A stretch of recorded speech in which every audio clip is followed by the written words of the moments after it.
One creature above all others has haunted our imagination.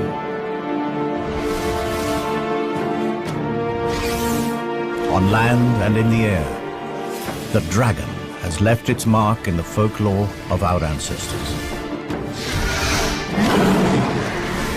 But what if these fantastic stories were more than myth?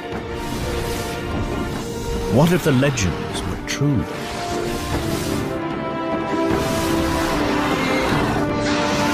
This is the story of a unique family that survived from the time of the dinosaur to make a final stand in the Middle Ages.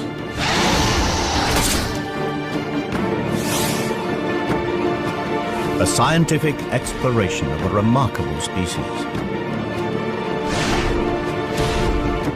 This is the natural history of the most extraordinary creature that never existed.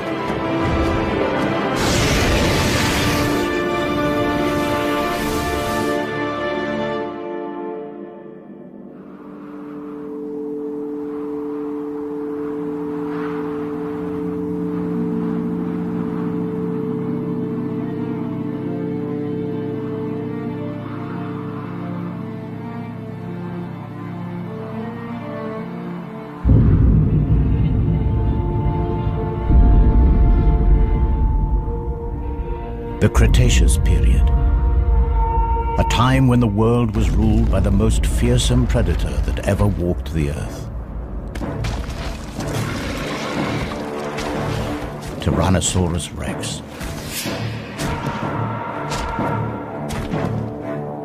The T-Rex has been forced to this remote place from his usual hunting ground.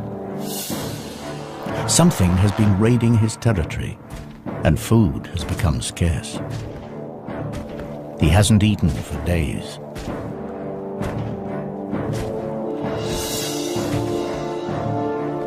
At last, a potential kill. But the T-Rex is cautious. He has never seen a creature like this before.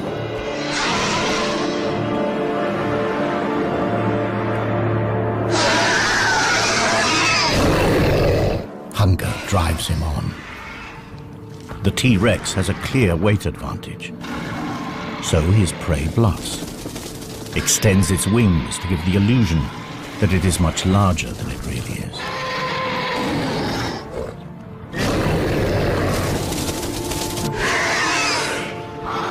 But the T-Rex isn't buying it.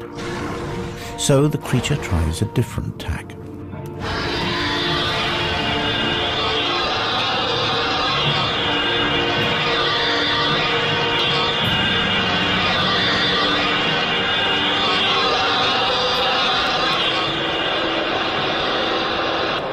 The cry carries for miles.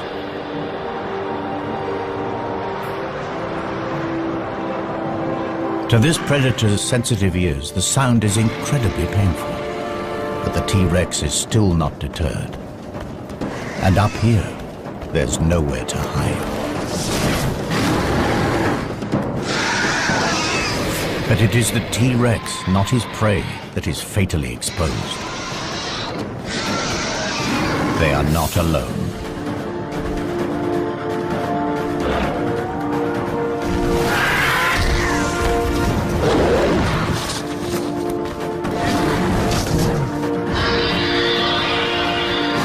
This is an adult female, a fully grown prehistoric dragon. This is her territory and she's protecting her son.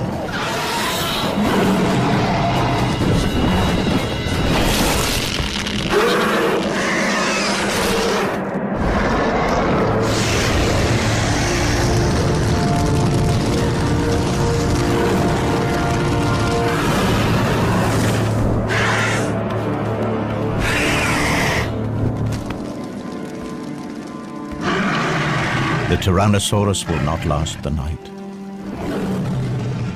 But the mother is also seriously injured.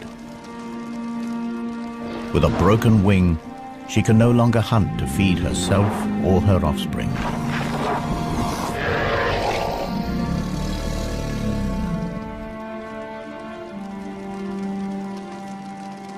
But 65 million years from now, the T-Rex's skull will inspire a theory in the mind of a brilliant young paleontologist.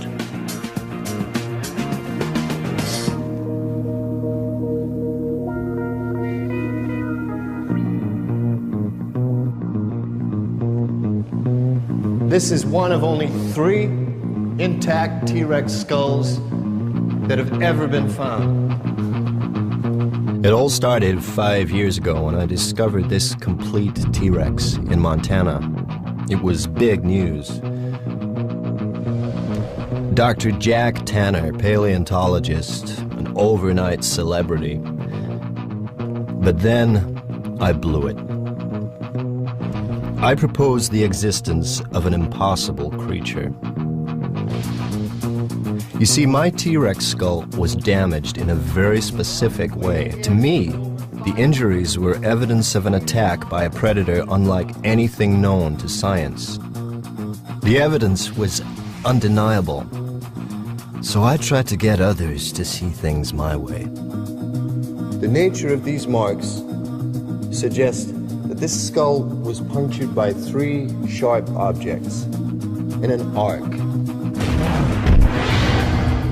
It's a talon formation. But I don't believe that these puncture wounds actually killed the Rex. The real death blow is here. See? Symmetrical deposits of carbon down both sides of the skull. These are scorch marks. Precise. Aimed. Perhaps my childhood obsession had clouded my thinking. You see, as a kid, I was mad about dragons. Dragons from the high seas, flying dragons from Greenland, fire-breathing dragons from Europe. And here's the thing that got me. These myths came from all over the world, right? From cultures that could never have met. And yet from the Andes to the Himalayas, you could hear stories of dragons. How? Here's a kid's best guess. Because the stories were real. Last week, guess what? Out of nowhere, the Dragon Man is thrown a lifeline. Another find. Not Montana this time, but on a Romanian mountain.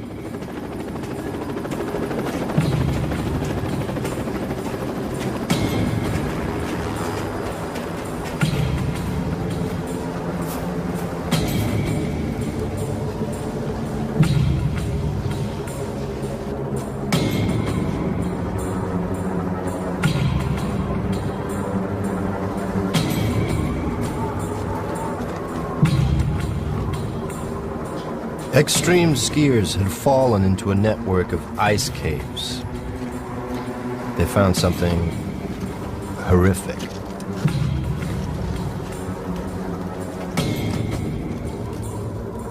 A body, and he wasn't wearing the latest lightweight thermals. It was ancient. There's nothing the police could do with a 15th century corpse. This was a case for historians, not detectives. But police being police, they couldn't resist a nose around. They uncovered a medieval crime scene. A massacre.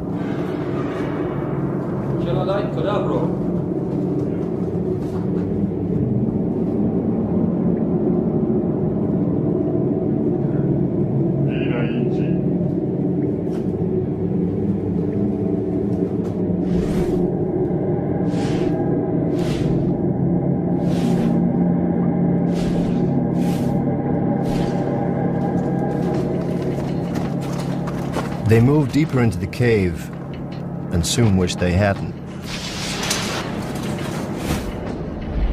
Now, I don't know the Romanian word for dragon, but someone said it.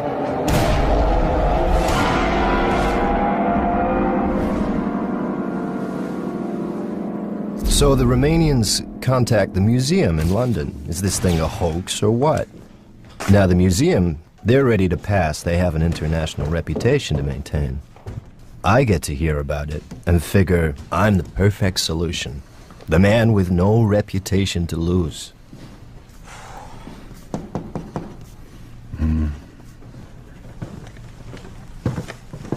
Have you seen the pictures? Every head of department has seen the pictures. And? Well, the museum's been formally asked by the Romanian authorities, in the strictest confidence, to help with this find. It's got them in quite a state. They don't know what they've got, and neither do we.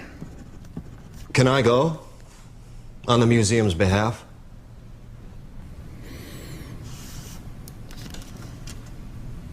I can call a meeting.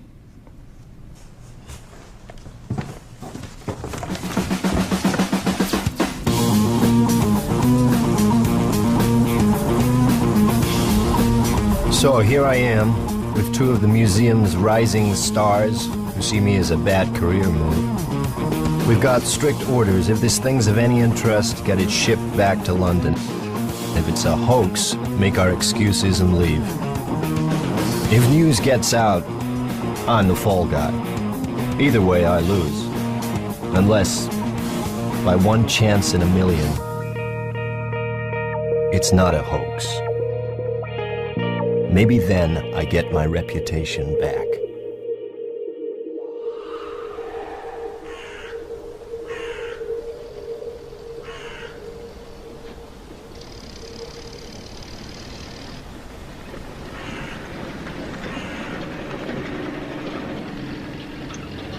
It starts badly. They've moved everything off of the mountain. Who knows what evidence might have been disturbed?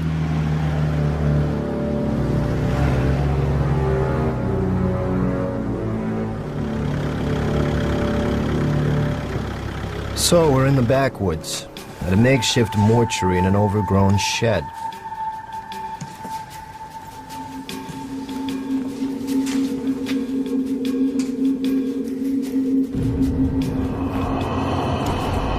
The official word is the bodies have been blackened by ice, but I wonder.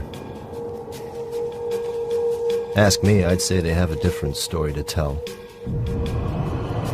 But I mind my own business. My assignment is through here.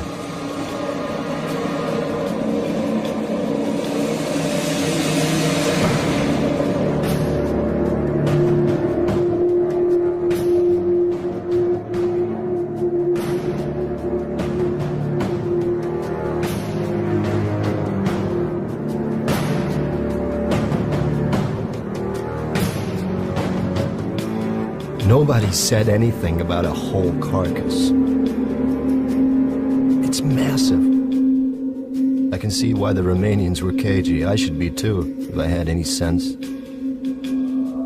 This has got to be a hoax. Hasn't it?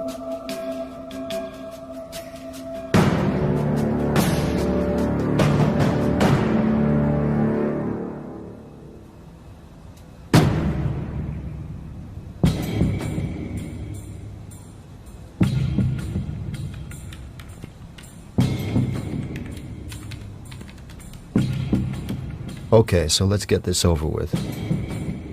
12:05 p.m., June 25th. Dr. Tanner and team have forced to begin an immediate examination of an unidentified animal. The skin looks real enough. Too well preserved. If this is a hoax, it's the best I've ever seen. Okay, sweetheart. What are you? The hide is scaly. It has a tail. Now, both suggest that this is some sort of reptile, and yet there are two limbs visible ending with what appear to be talons.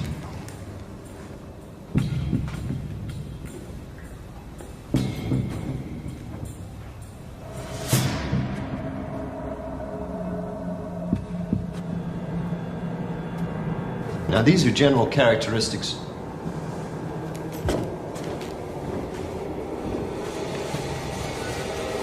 Characteristics of powered flight.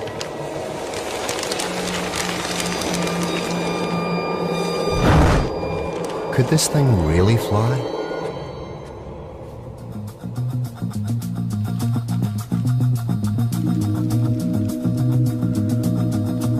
It's too heavy for these small wings. They couldn't create nearly enough lift to get its carcass off the ground. You see, to fly, you have to obey the laws of physics. There is a relationship between weight, power, and wingspan. Wing measurements give us a wingspan under 20 feet. It's not enough. This creature looks built to fly. It's got all the parts, but at the moment they just don't add up. Estimated weight? I'm guessing 900 pounds, maybe 950. He's not gonna like this. Don't tell me. The wing-to-weight ratio is way out. Couldn't fly, right? It's too heavy. A creature with wings that can't fly. That spells trouble. 2 weeks have passed since his mother saved him from the T-Rex, and the young dragon is in trouble. His mother is dead. The injury to her wing proved fatal. He cannot fly, and with no one to hunt for him, he too will die. The smell from his mother's carcass is attracting scavengers. For the moment, they're just pterosaurs. But who knows what other creatures may pick up the scent. This dragon lost his mother at a critical moment. Somehow, he has to teach himself to fly before it's too late. And if he does get airborne, it will be thanks to one of nature's most astonishing feats of engineering. This just gets stranger by the minute. Internal scans show a massive heart. That's typical of flying creatures. Those chest muscles would need large quantities of oxygen-rich blood. Your bones are perfectly designed for flight, too. The internal structure is very specialized. It's honeycombed. You see this lightweight structure in bird skeletons. Their bones are strong, but still light enough for flight.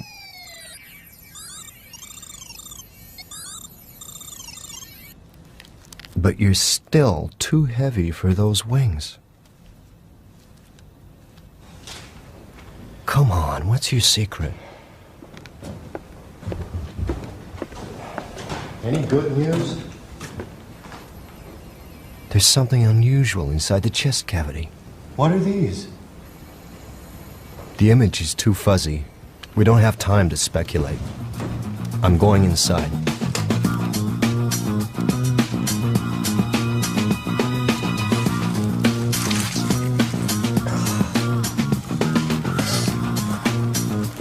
The plot thickens. A second pair of lungs? But there's no internal structure. Bladders, maybe? They must have held something. You pass me a syringe, please?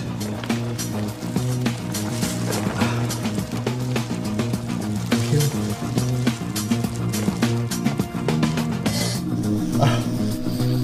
It's gas. Analysis, please.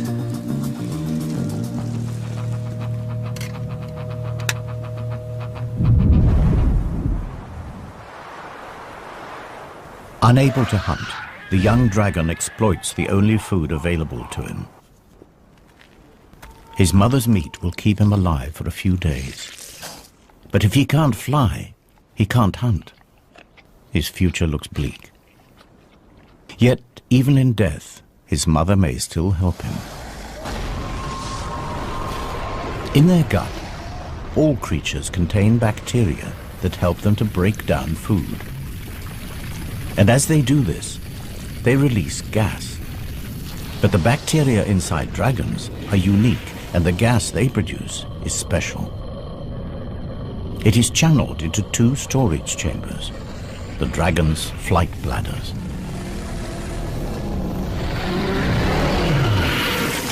Alongside the super light skeleton, these bladders provide the key to flight, provided you know how to use them.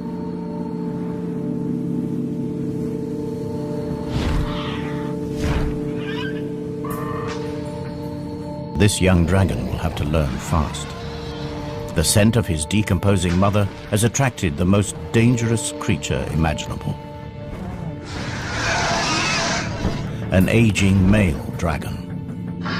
Its broken horns and dull markings betray a dragon at the end of his days, and this is bad news for our juvenile. Continuous battles over territory mean that most males never reach old age. But this dragon is still around. He's a survivor, and he's hungry.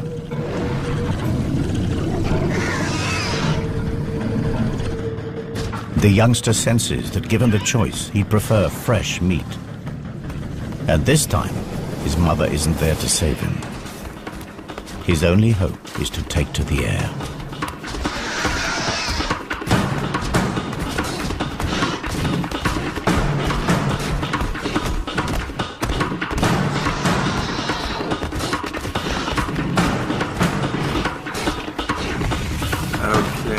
Gas composition, predominantly hydrogen. Hydrogen. It's 14 times less dense than air. It's odorless, colorless. You put hydrogen in a balloon, what happens? It floats away, right? The juvenile heads for the trees. The old male cannot fly here.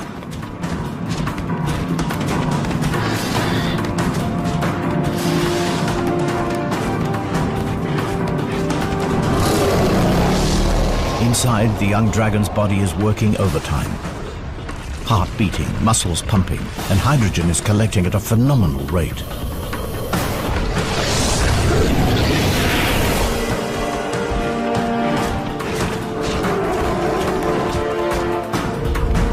Fully expanded. What would you say is the cubic capacity of one of these things? 15 cubic feet. There are two. That's 30. 30 cubic feet, a pump full of hydrogen. What kind of lift does that give us? Not quite there, but maybe.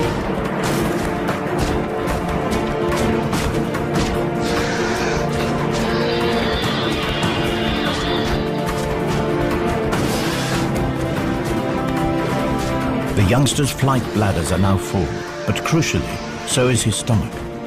The undigested meat is weighing him down. Just in time, instinct takes over. He empties his stomach and spreads his wings.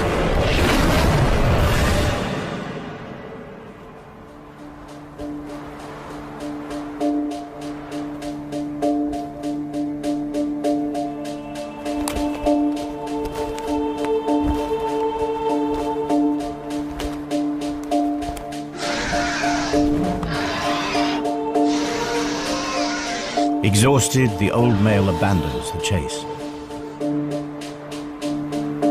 Our young dragon has found his wings, just in time and for the very first time in his life.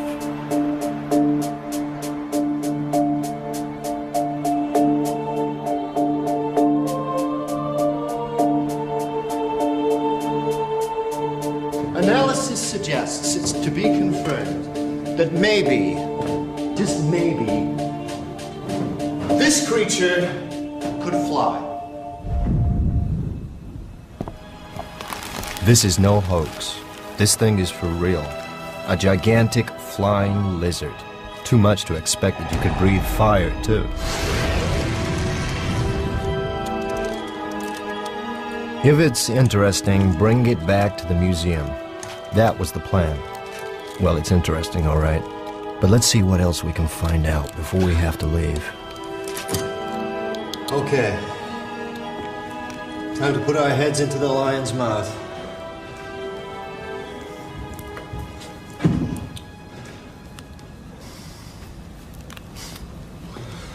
Was clearly a carnivore, a formidable predator. What's going on here? You've got incisors for ripping meat and molars, grinding teeth. Stingrays have the same kind of teeth for crunching rock-hard shells. What would a meat-eating predator want with teeth like these?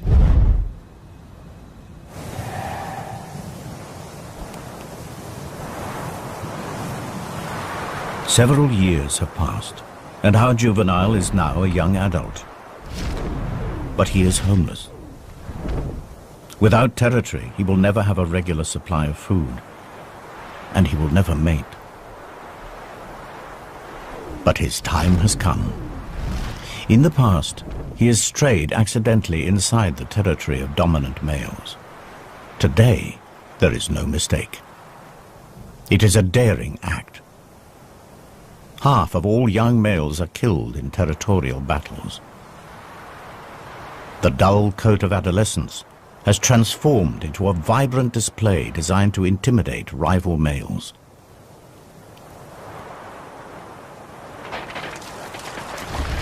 But before he makes himself known, he takes on stores of a rare and valuable mineral found at the heart of every dragon territory. He is preparing for the fight of his life. And these rocks will hold the key.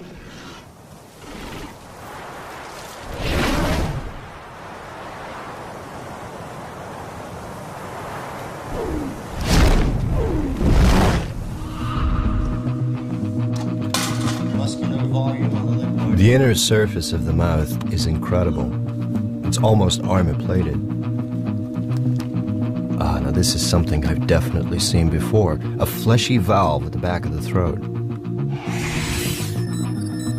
This flap is very similar to the false palates found in crocodile throats. Crocs use it to stop their lungs from flooding while holding prey underwater. It's a very distinctive shape, and come to think of it, I think I've seen fossils of this somewhere. This is a highly specialized structure. Can you scout the excavations and dig sites, museums, see if anything like this bone has popped up anywhere else? Or maybe it's an adaptation. Maybe it wasn't used to prevent water flooding the lungs. Maybe it's to prevent a backdraft of fire from burning the throat. Boy, when you say it out loud, does it sound lame. It doesn't look like fire ever came out of this creature's mouth. There's no carbonized food residue, no signs of charring whatsoever. It's as if all the tools are here, they just haven't been used. Perhaps it didn't breathe fire at all. Well, maybe you're right.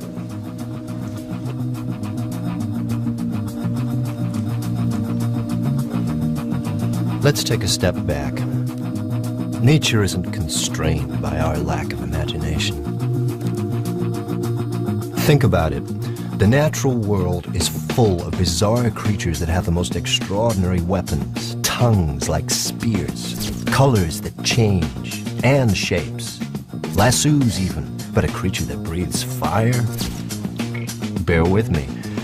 Meet the bombardier beetle. Now, when this guy gets angry, he fires out liquid at a temperature of over 200 degrees Fahrenheit. Now, how's he do it? By pumping a liquid fuel into a reaction chamber where a catalyst ignites it. The exploding chemicals have nowhere to go but out. And with a bang! Now, is that how dragons did it?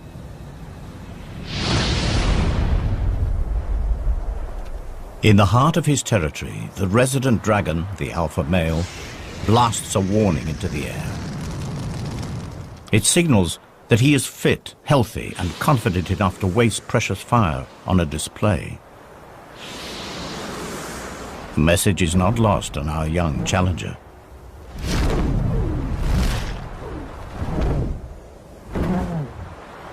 If he has any chance at all of winning this duel, he must be at his very best, because the stakes are high.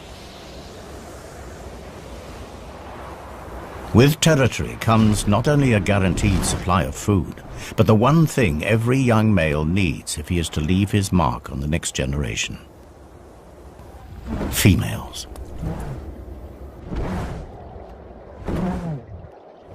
And this female is the reason he is here. She's in season, and for just 1 month will breed with the alpha male. He's killed for her before, and he'll do it again.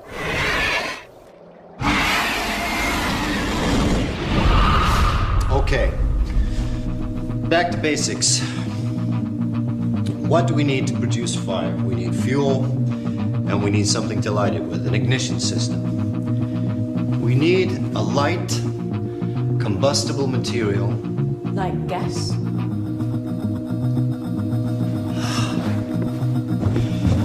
Now, what did you say was in these things?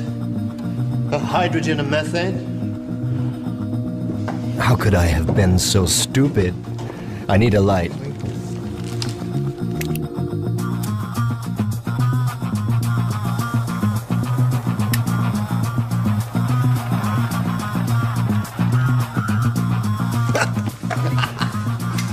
It's hydrogen and methane, both combustible gases, both lighter than air.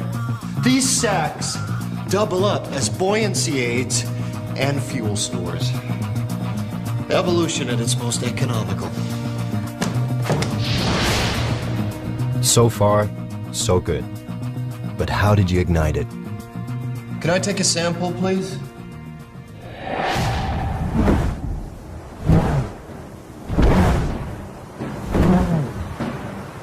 The alpha male is an experienced warhorse. With nothing to prove, he's lost the bright colors that mark out the young challenger.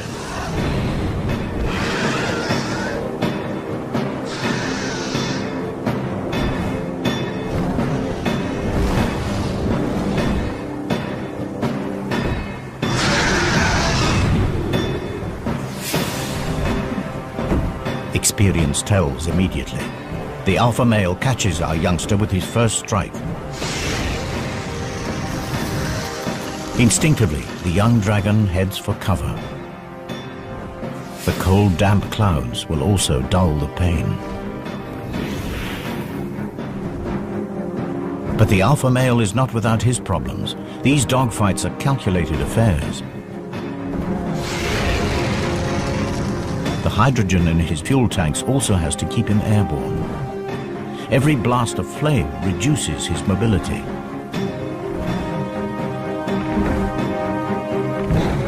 The challenger appears to accept defeat. He heads for the territorial boundary. It seems that now his best hope is to escape with his life. The alpha male drives on. He would rather finish him now. But he has misjudged his young opponent. The youngster is faster, more agile, and crucially, he has a full payload to burn. Wouldn't you know it? That sediment on the creature's molars, it's rock, with particularly large traces of platinum. Platinum is not just a precious metal, it's also a catalyst. Like our old friend the bombardier beetle, fuel needs an ignition system. And when platinum combines with oxygen and hydrogen, it combusts.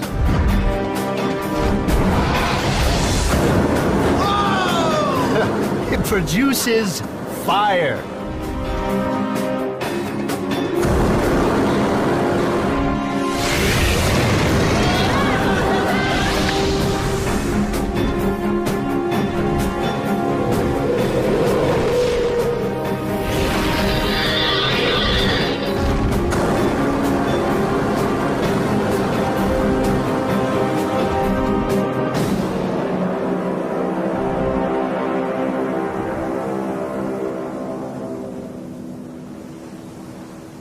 Our young pretender has triumphed.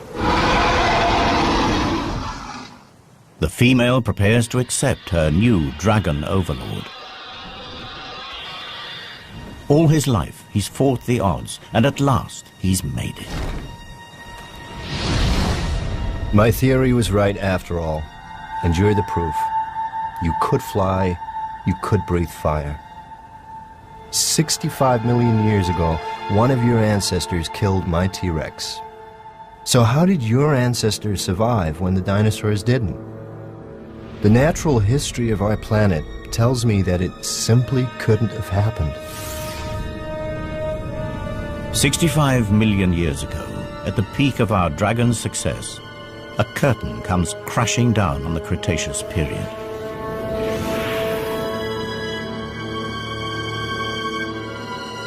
A meteorite the size of Mount Everest smashes into the planet. Known as the KT event, it wipes out nearly all life on Earth.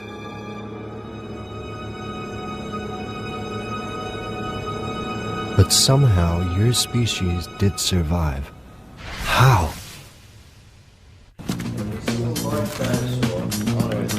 If the KT meteorite finished off the dinosaurs, how did a giant species like yours survive? Let's think straight. What other large creatures survived KT? Sharks, skates, rays, turtles, coelacanths, amongst others. And all have in common? Their marine life. On crocodiles, too. Crocodiles. The false palate, it's found in crocodiles. Raised nostrils, suggesting a creature that could hold its prey in its jaws and breathe while completely submerged in water. But this creature didn't swim, it flew. It has wings and talons, not webbed feet, suggesting the palate must be an evolutionary relic. Somewhere in the dim and distant past, this creature's ancestors lived in water. You swam from extinction.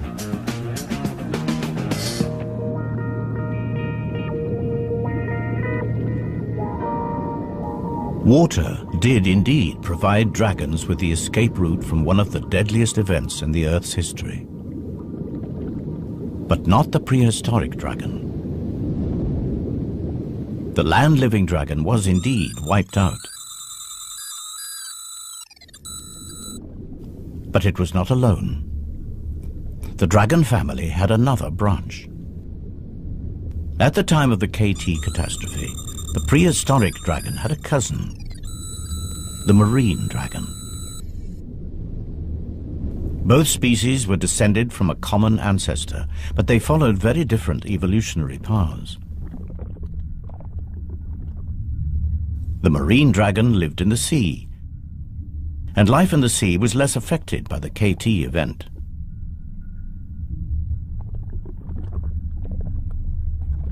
As they evolved, their flight bladders became swim bladders.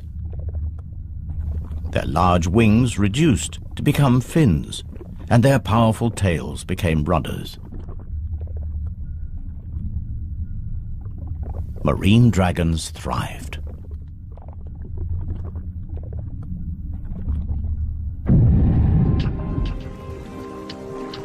Then, as global temperatures rose and the land recovered, some marine dragons returned to shallow waters.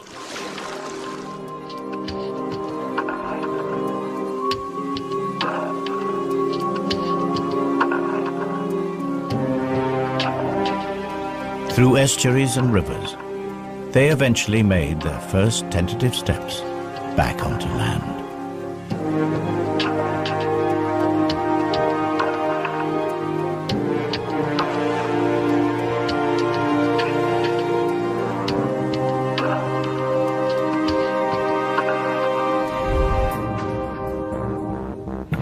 The sea serpent. Are the legends actually about marine dragons?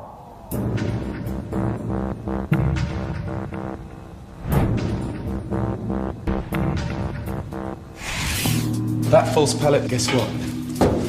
Looks like it's turned up at a dig site. This could be our missing link. Well, what kind of environment are we talking about? Forest. What kind of forest? Bamboo. I knew I'd seen the pallet before. It was in that excavation in China. I thought it had been from an extinct branch of crocodilian. Turns out to be much more exciting. So the water dragon came back on land and evolved into new species, at least one of them in Asia. Forest dwelling. What would you be like? Well, in Chinese mythology, dragons are low-slung, elongated, slender. The kind of body one would expect from an animal that's recently adapted from water. Was it really suited for life in a forest?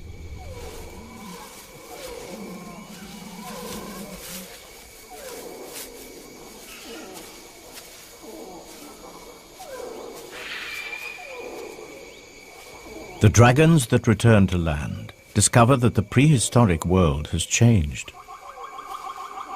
The era of the dinosaur is over, and a new order of animals has risen up to fill the void. Mammals. And mammals provide plentiful food for dragons. The trick is to catch them.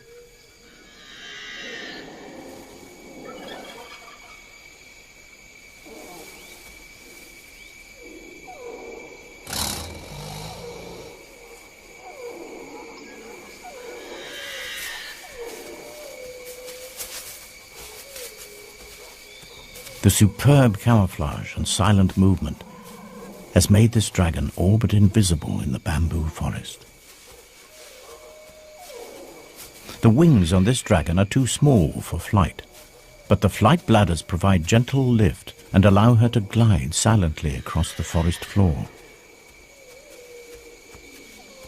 The markings on her skin break up her outline in the dappled forest light.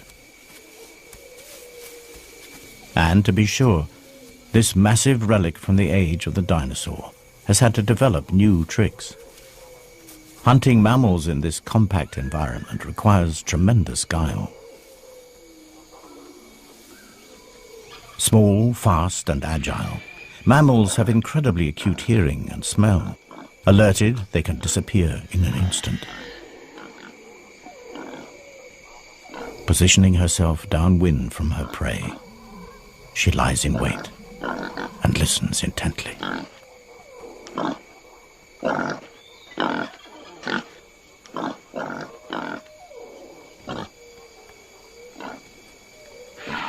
But she's not ready to strike just yet. Not before unveiling a highly specialized weapon that gives her an edge against this wary prey.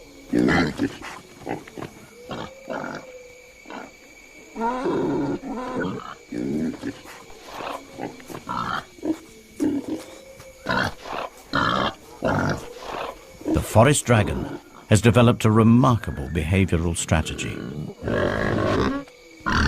Mimicry.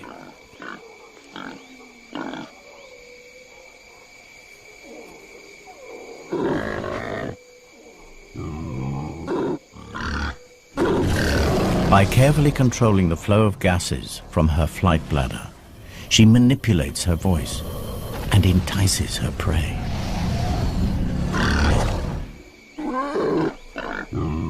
But her hunt is disturbed. There's an intruder in her territory, a creature that will come between this dragon and her prey for the last time.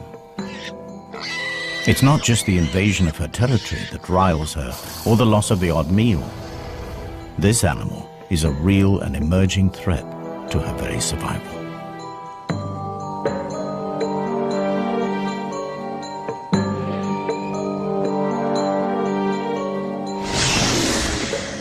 A glide is the best her stunted wings allow. But she has the scent now and is determined to finish things.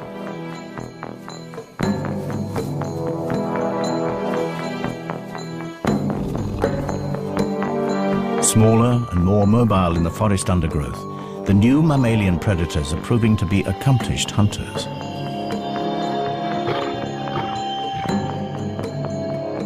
Left alone, these predators will outcompete her for food, and she would starve. She isn't going to let it happen. The dragon closes to striking range. She blends into her surroundings, unseen, but not unheard.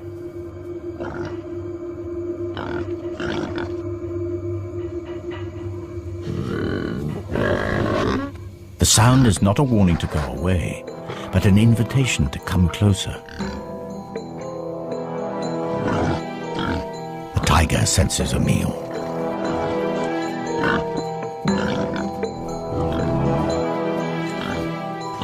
But he is a cautious hunter.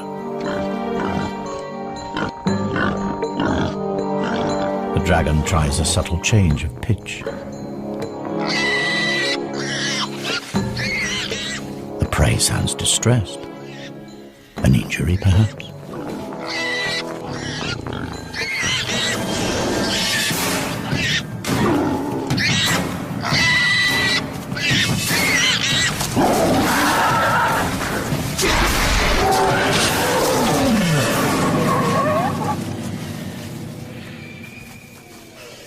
The tiger falls for it hook, line and sinker.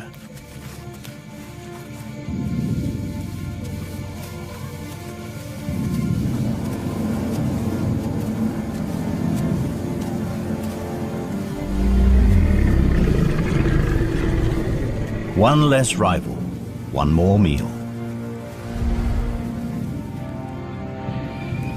The kill is taken to a clearing.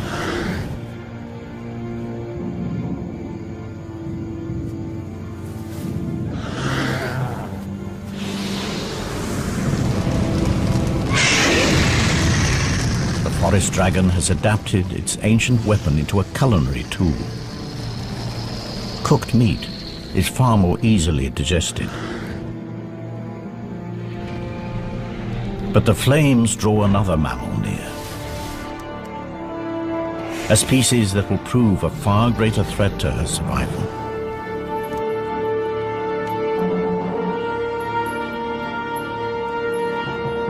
I came here to expose a hoax, and suddenly a whole reptile family is coming to life. What a family. Of all the prehistoric giants, only yours survived the KT catastrophe. And you weren't the only dragon. Seems there was a forest-dwelling Asian dragon, a sea dragon too, just like the myths. Could there have been others? I need more time. The helicopter will be with us any minute, and soon we'll be heading back to England. And once this thing's back in the museum, I won't get a look in.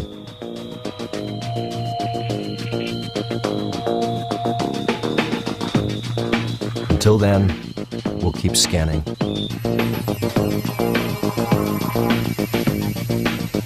You need to look at this.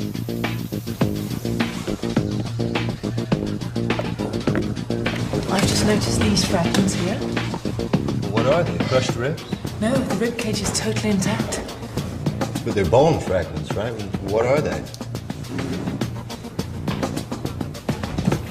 Well, that explains the weird proportions.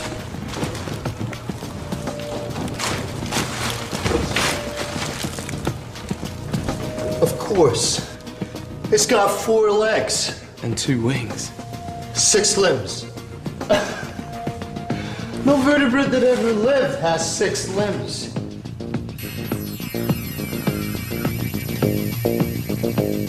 It's true. Every land-based vertebrate on the planet has 4 limbs. Front feet, back feet, arms and legs. And airborne creatures too. Feet and wings. They all have 4 limbs. But not this dragon. It's got 6. It can't be a fake. Not now. But if those legs are for real, then they'll show up in its DNA. Oh my. Now that's some freaky mutation. This creature has a genetic adaptation unlike anything in the animal kingdom, and wouldn't you know it? In the gene responsible for generating limbs. And it's here in mythology, too. The Chinese, the Aztecs, Polynesians, they all drew images of creatures with the same adaptation, giant 6-limbed reptiles. The clue was there all along. How could I have missed it? These drawings aren't wild imagination. They're records. These primitive people were telling us something, and we weren't listening. And if the images are accurate, then there are even more evidence that there were many types of dragon, and they lived everywhere on the planet. Okay, we've got evidence for a marine dragon, the sea serpent of legend, a forest dragon that lived in Asia, the Chinese dragon that adorns 1,000 pots, and you, well, let's call you the mountain dragon. Have you left your mark on European folk history?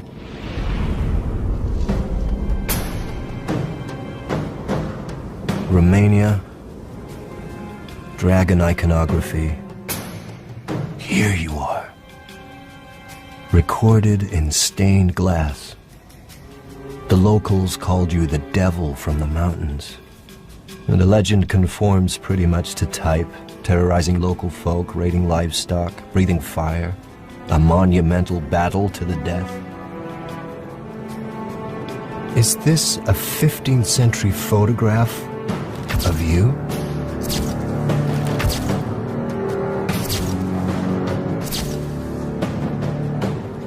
So the local farmers gave you a name, the Mountain Devil. And what kind of devil were you? We're down to the wire. They'll be moving the body out any minute, and I'll have to leave with it. One last check. Could we have missed something?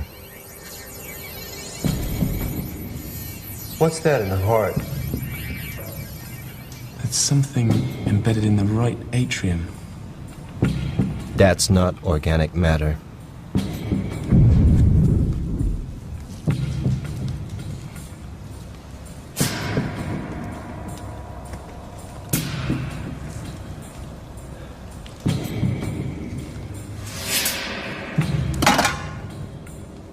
This could be really important. Unequivocal evidence that dragons and humans were at war.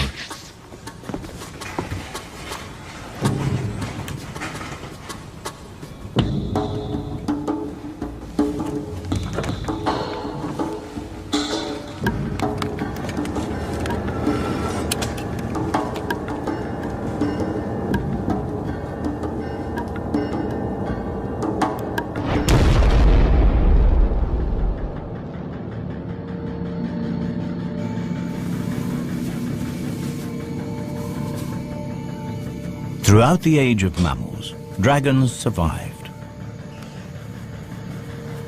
But their survival was precarious. Fire was the ace that kept them one step ahead of the competition.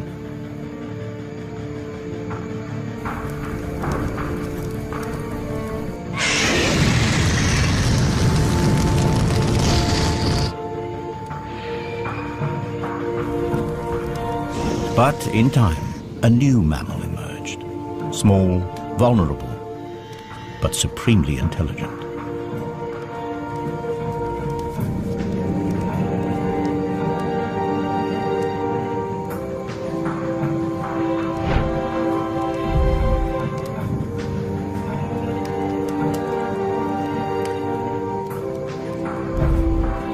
Physically, man was no match for a dragon. But he recognized the possibilities of fire.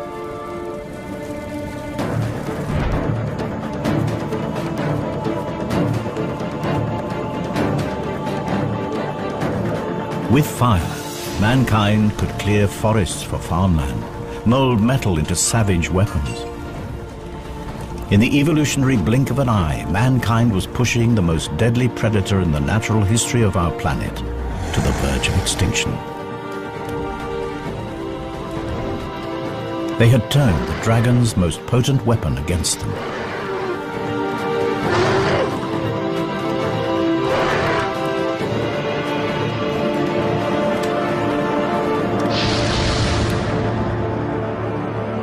The stories of these epic battles were recorded in folklore around the world, culminating here in Romania.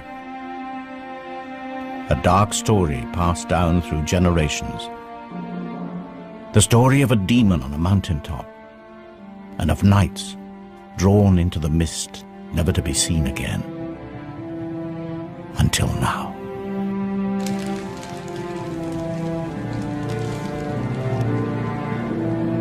Humans and dragons, mortal enemies. If these knights went looking for a dragon, it looks like they found one. This isn't ice damage, this is carbonization. These men were burned alive by a dragon for sure, but not ours. Our dragon never breathed fire.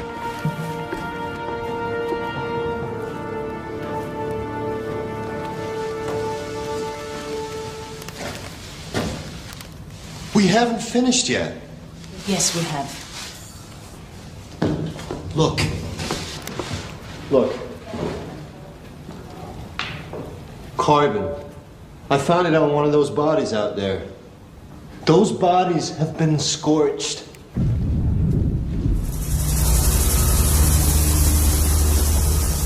They're right, of course. It's the find of the century, and we can't risk it turning to mush. But the mountains are calling me. What did those men find up there? They're ready for it!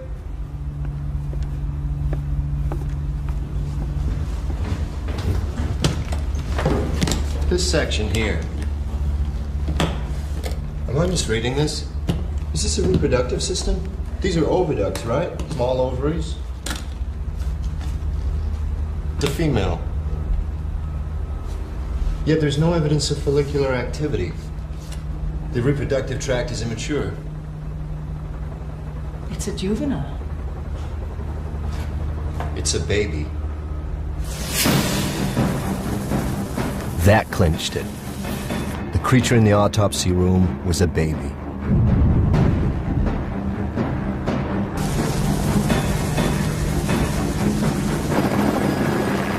The cave wasn't just the scene of a random crime. It was a nest. The local myth is starting to sound remarkably like an accurate verbal account of a real event. The knights weren't killed by our dragon. They were killed by an adult, perhaps defending its young. And a dragon corpse can tell us how their bodies worked, but a nest, it can tell us so much more, how they lived. My guess, up in those mountains, we'll find evidence for a dragon family. Tanner is about to unravel a medieval tragedy. It is the 15th century, and a mountain dragon is under threat.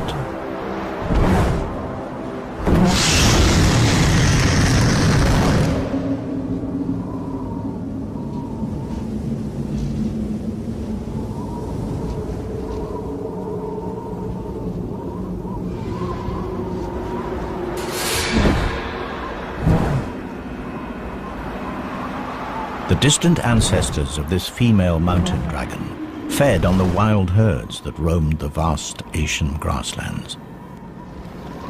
But the herds were tamed by man. For dragons, they were no longer fair game. They were livestock. And so the dragons that gorged themselves on the plains have been driven to the remote regions of Europe. And in this remote place, wild game is scarce. Today she is hunting the rarest creature on earth. But not to eat. Today, she's looking for a mate. She spreads her scent throughout her territory.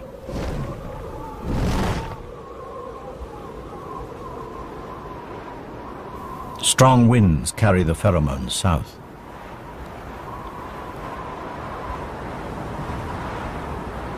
Female dragons mate once every 7 years, yet this mature female has never seen a male dragon. Nevertheless, every year when she comes into season, instinct commands her to play out the rituals of attraction. Her season is almost finished, and the window will close for another year.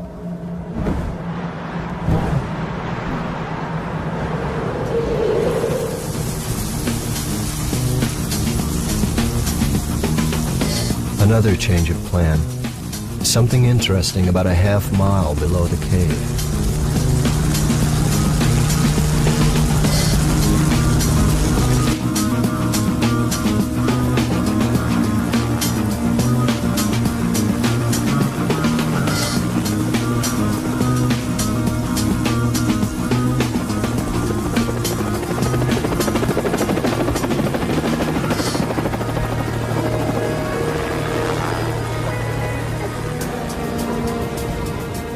The melting snow has revealed unusual features on the rock. Now, to the casual observer, they could be anything, perhaps the result of some odd geological process, but me, I've got fire on my mind. And these rocks look like they've been scorched.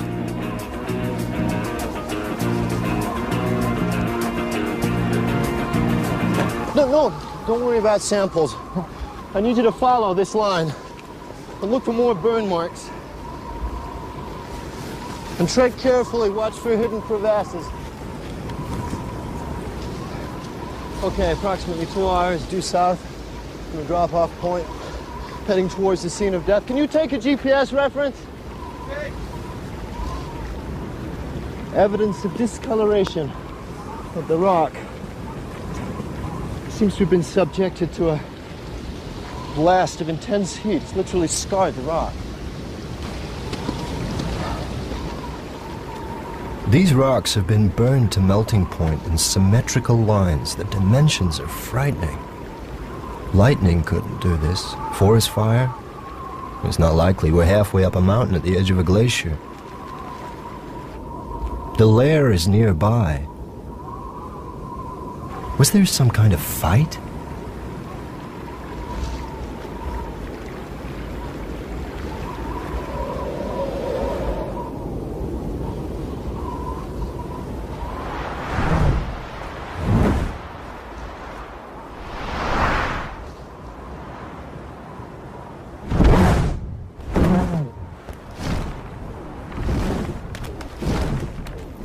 The female returns to her den. A network of caves melted into dense glacial ice. Despite the cold temperatures outside, in here the temperature is relatively warm. Like an igloo, the thick walls retain heat. But the mountain dragon has another line of defense against the cold. From her marine ancestor, she's inherited a blood protein that prevents her tissues from freezing. It has proved vital to her species as they are forced into increasingly inhospitable habitats. Soon it will be autumn, and her metabolism will slow as she prepares to hibernate through the bitter winter.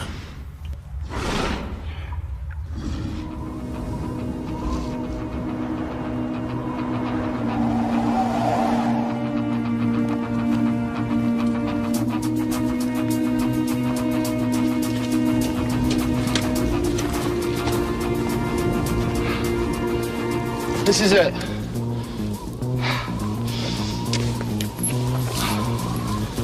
Why would you choose such a remote, inhospitable place to live? Come on.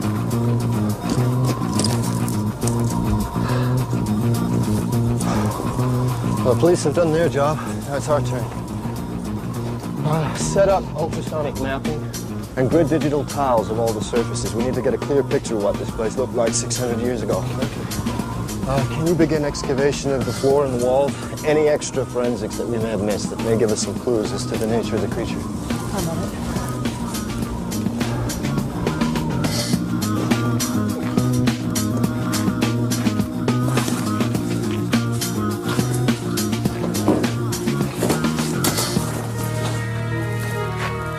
So this was where they found you. Gridding tile 1, set. The laser scanner will help us build a map of this place, and then we can accurately record the position of everything that we find. Any mapping results yet? I've gridded most of the cave, but it's a labyrinth in here. It's anyone's guess what's behind these walls. Glacial movement. Set those echo scan charges at minimum. We don't know how unstable this place is. Echo scanning. Small explosive charges send shockwaves into the ice. The echoes will tell us what's behind them.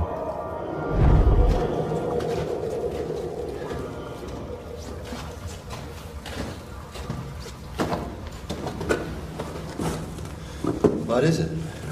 I'm not sure. I know what this is. Dragon poop. Looks like organic matter. It's Beautifully preserved. Good work. Okay, bag it.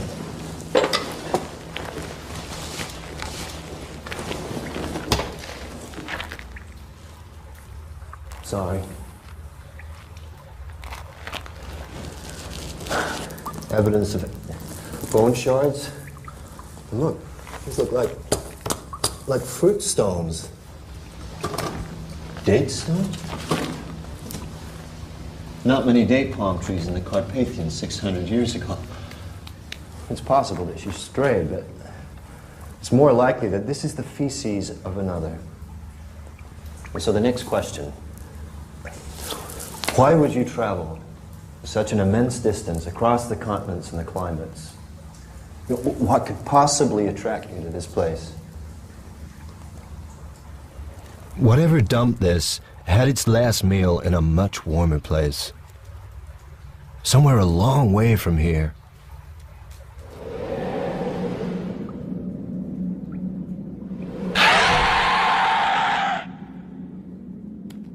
The female's curiosity is aroused.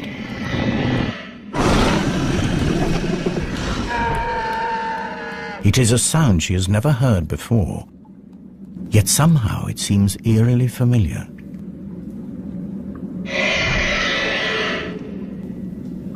She is compelled to investigate.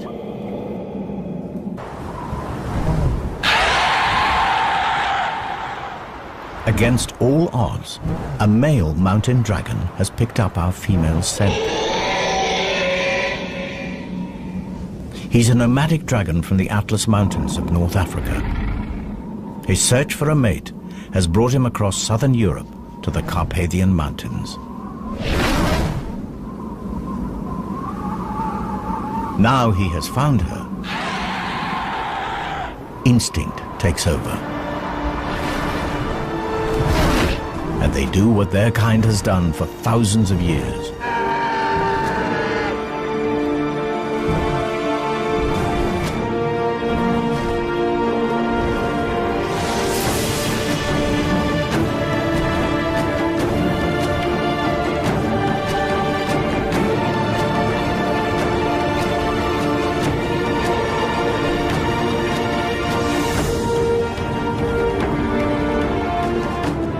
It is a courtship ritual that is as perilous as it is spectacular.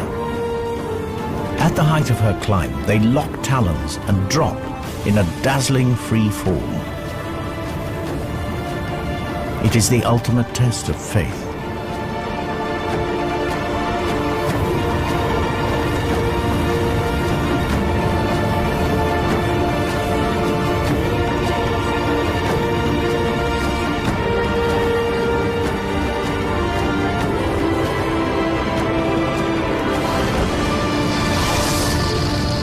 The scorches in the mountain rock serve as mute testimony to a spectacular and successful dragon mating, and a species on the verge of extinction that finds hope in a new generation.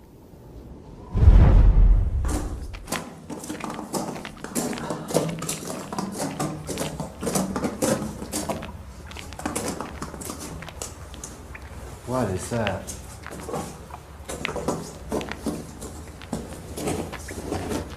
The initial investigation team must have had a lot on their minds. They sure overlooked this.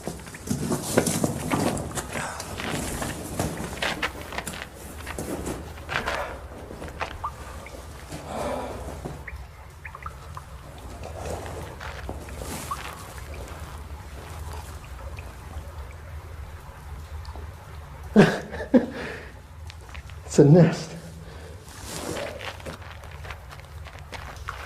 Judging from the size and shape of the calcified fragments and the curvature, I think it's safe to say that this egg was of considerable size. And given the fairly limited number of fragments, I think it's safe to say that only one egg would have been incubated at any one. Oh my God.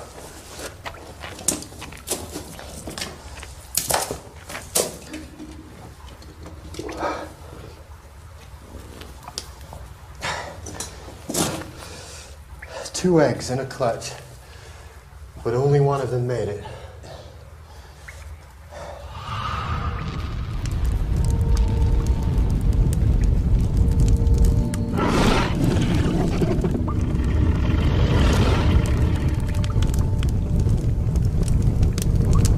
Crocodiles bury their eggs in active compost to keep them warm. Dragons have a much more direct method.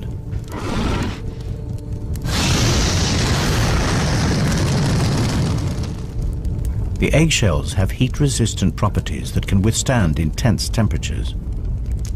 In fact, without this searing heat, the dragon chicks inside would die of cold.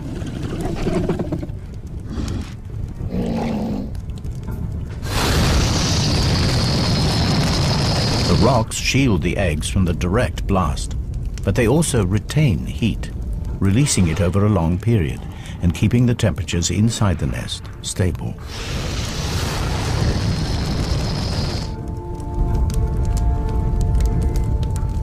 If she is to become a mother, careful and constant temperature control is essential over the long incubation period.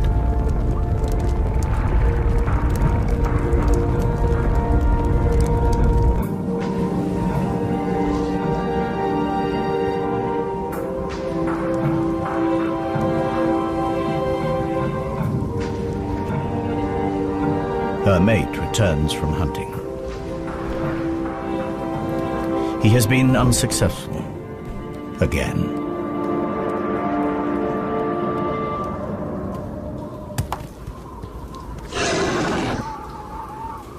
After mating, female dragons become aggressive, deeply defensive when any creature approaches the nest, even a mate. In order to placate her for the lack of food, he brings a gift.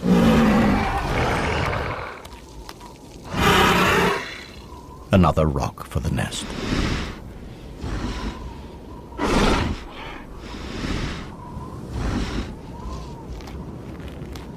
The male is now clear to enter the cave.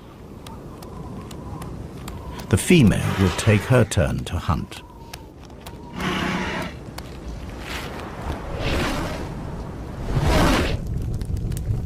Now the male has responsibility for the nest. Special sensors in his tongue allow him to check the temperature. If the eggs fall below 60 degrees, the chicks will die. Yet, quite deliberately, he lowers the temperature. There is method in this apparent madness. Just like crocodiles, the temperature in the nest will determine the sex of the offspring. Cooler temperatures encourage the development of females. Males, even sons, will compete for territory, food, and breeding females. Females suit him better. In normal times, this self-serving strategy is sound, but in a species on the verge of extinction, an imbalance in the sexes could prove fatal. Should anything happen to him, this tiny group is finished.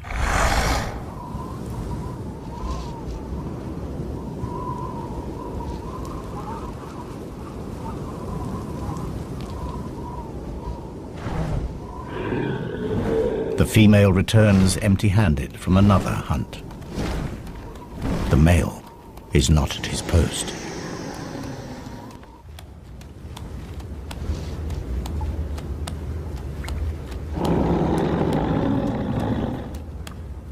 Something is very wrong. The male has let the incubation temperature drop dangerously low.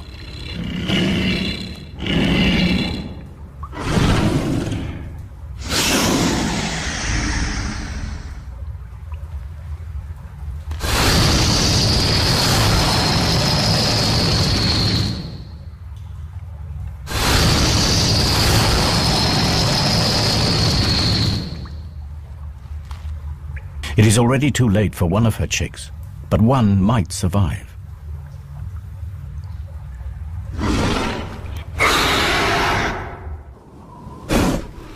The male senses trouble and makes his escape.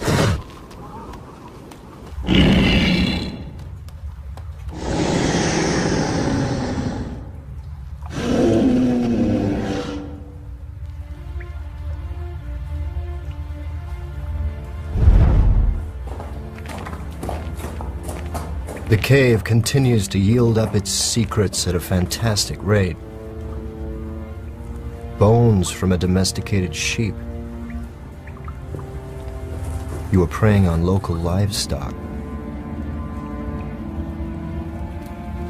Silly girl, you were playing a very dangerous game.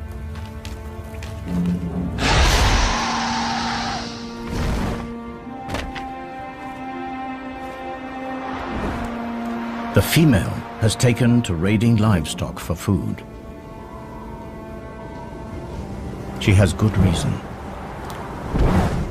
This is her daughter.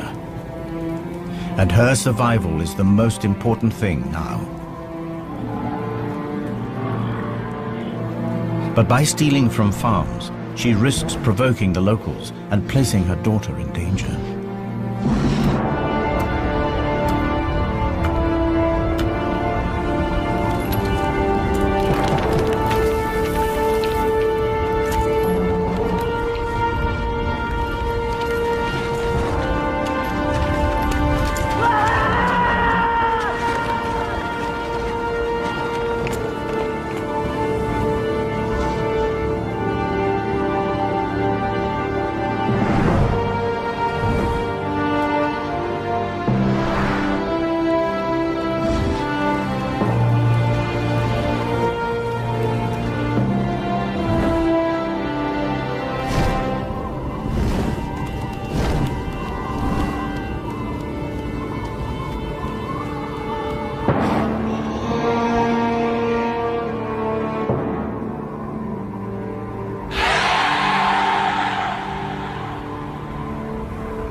Unaware of the price on her head, the female dragon continues to equip her daughter for the future. She is passing on the secret of fire.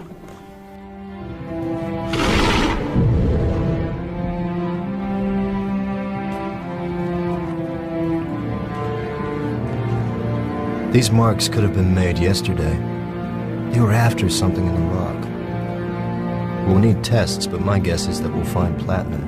This nest wasn't built here for the view.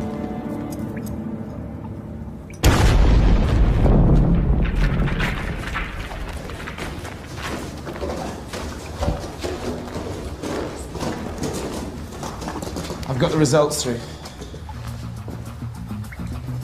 Yes, look, one chamber through here. There's a second chamber behind us here. And there's a third chamber right over there. 3 chambers. We've only got time to go into one, so what do you want to do? I have no idea. Wait a minute. What's that? There's something on the rock.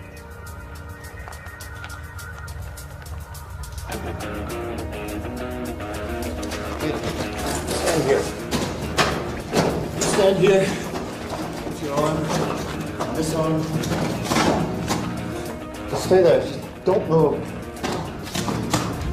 No, put your arm back.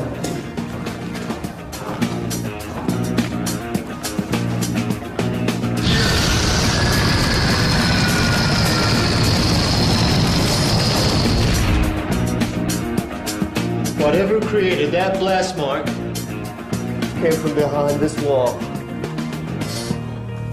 Set up the rover. We're going in here.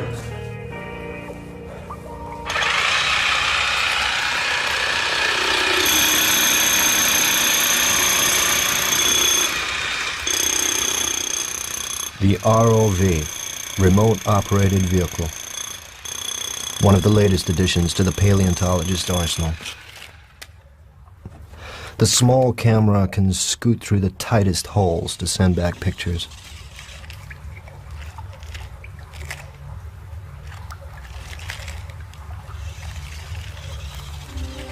Padre nostro, che sei nei cieli, sia santificato il tuo nome, venga il tuo regno, sia fatta la tua volontà, come in cielo e così in terra. Dacci oggi il nostro pane quotidiano.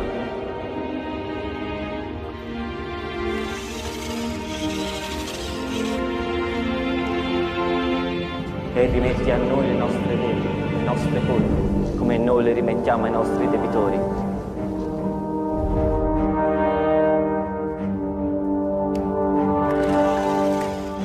E non ci indurre in tentazione, ma liberaci dal male. Amen.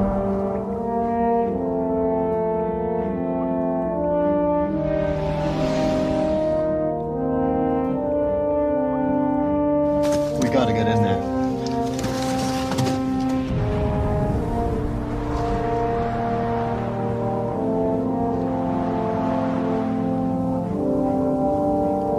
After feeding, mother and daughter bask in the sun's warmth. Their wings soak up heat like solar panels.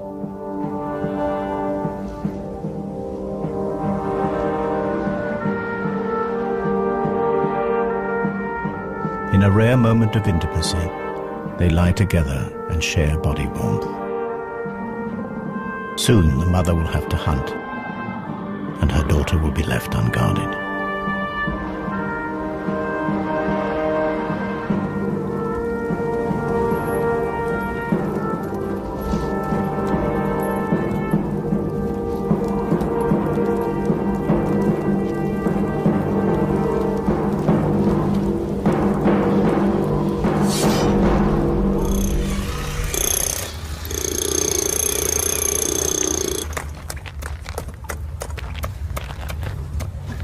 The nights in the mortuary weren't alone.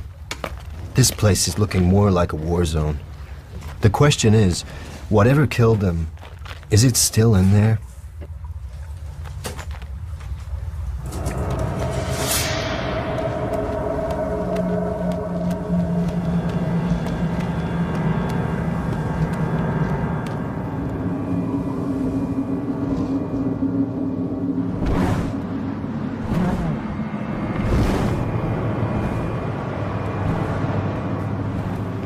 With summer drawing to a close, the dragon is desperate to fatten herself and her baby before they hibernate.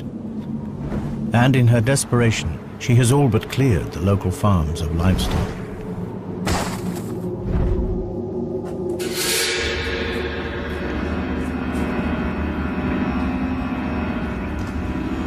There are 2 more bodies in here.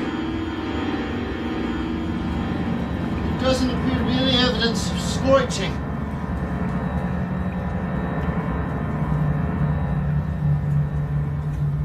I'm getting closer. I know it. Where are you? Wait, there's another passage. I'm going through here.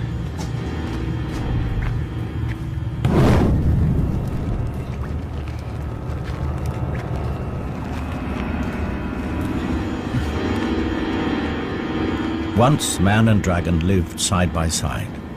Dragons were respected, even worshipped. Now they are hunted like vermin. Man has driven dragons to these remote habitats. Now even here, they are not safe.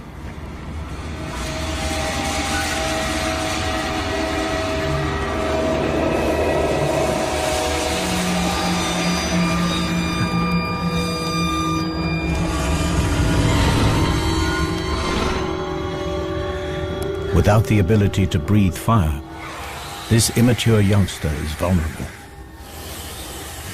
But her assassins were reared on stories about their terrifying weaponry.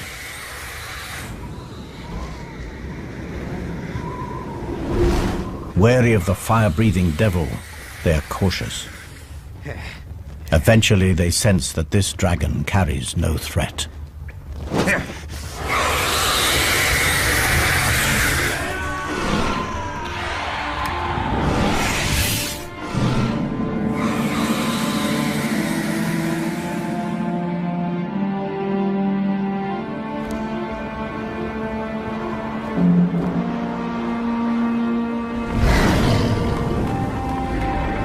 The mother returns. Too late.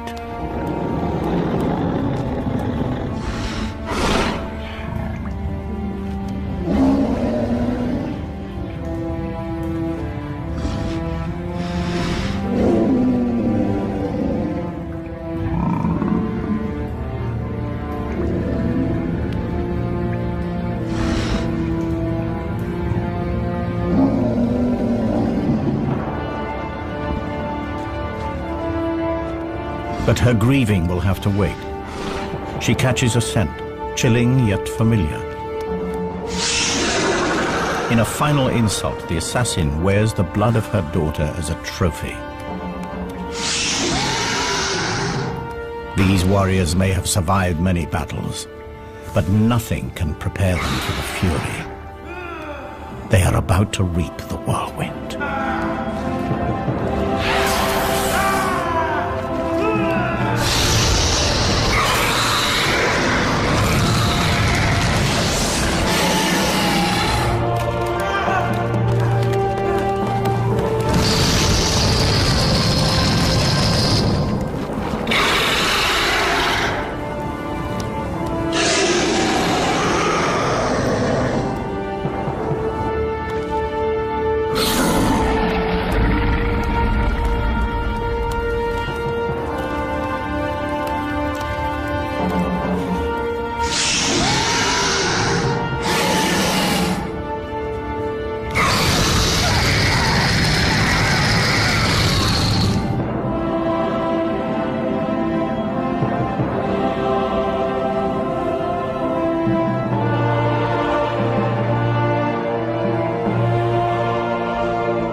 Like higher mammals, dragons invest many years in rearing their young, and like those mammals, they feel loss.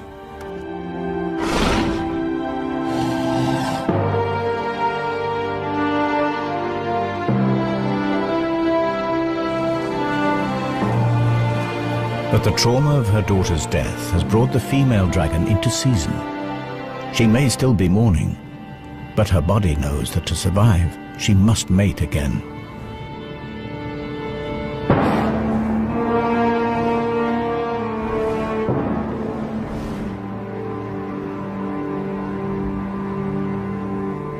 She starts again the process of attracting a mate back into her territory. She displays the armor from her daughter's assassins. Dragons are naturally attracted to reflective objects. It is a long shot, but perhaps a glint might catch his eye. The chances are that he's no longer alive. There's nowhere left to hide.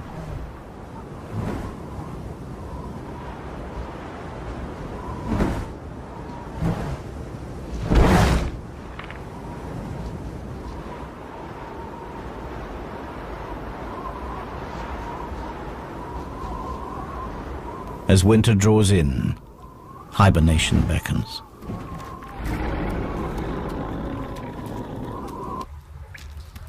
She'll have to survive the winter on her meager reserves of fat. Her body temperature drops dramatically and she goes into suspended animation. All her usual functions are placed on emergency status, and her hydrogen reserves fall to almost zero. And in this state, she's as vulnerable as her daughter.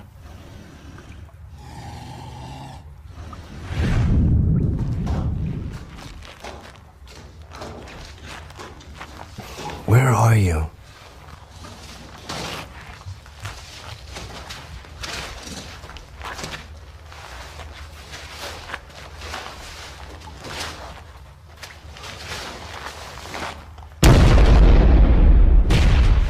Another body! A spear. A body. It's crushed by something.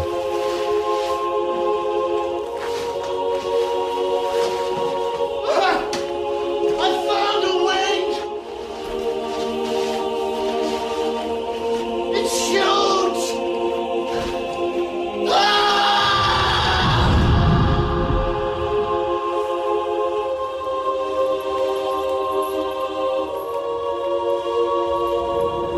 The female is woken from her torpor. More men have made the climb to her lair.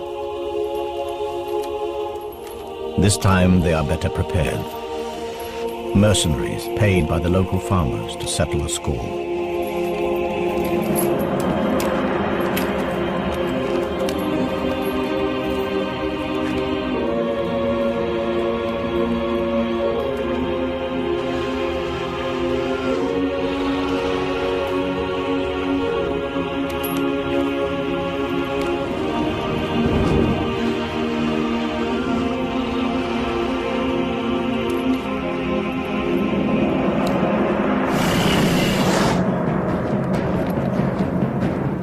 Without food, she cannot make hydrogen. And without her precious gas, she cannot fly or breathe fire.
Over the years, the cave was sealed by snow and ice, and the bloody battle frozen in time.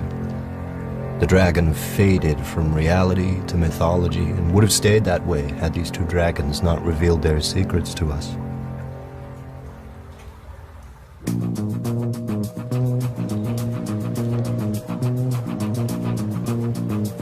I left the museum with my reputation in pieces. I return with the story to end all stories, and evidence that will rewrite natural history.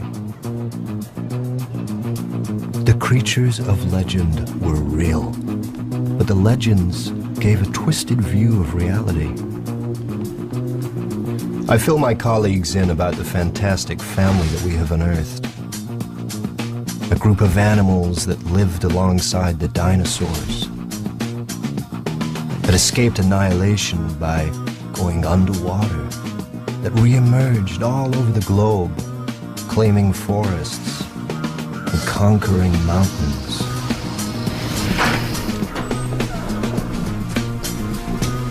But I can tell that they're not listening. They want to see the evidence firsthand. And who can blame them? This way. And goggles on, please.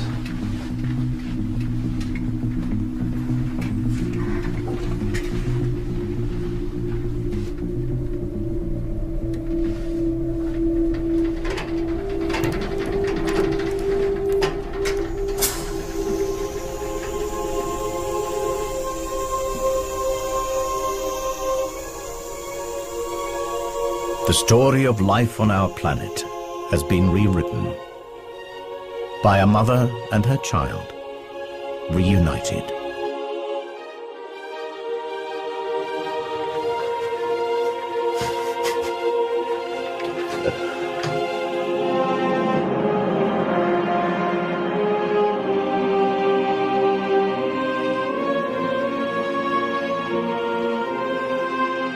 And that's what we have here, the last of a legendary line.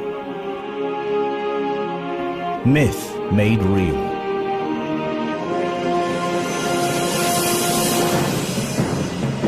The myth of a sheep stealer. The reality of a mother struggling to feed her young. The myth of a vicious beast. The reality of survival at any cost.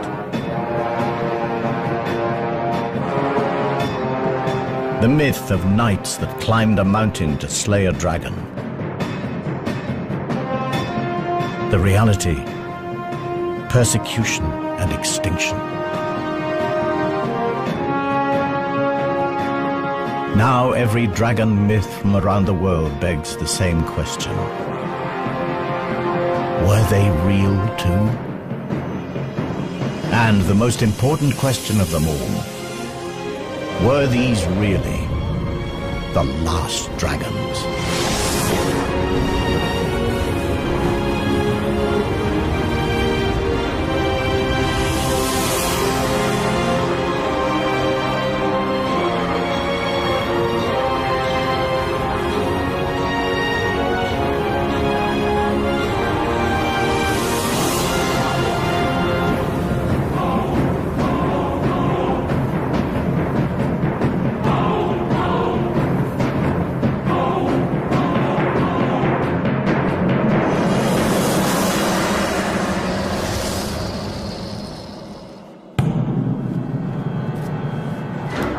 Professor Tanner, I thought I'd catch you.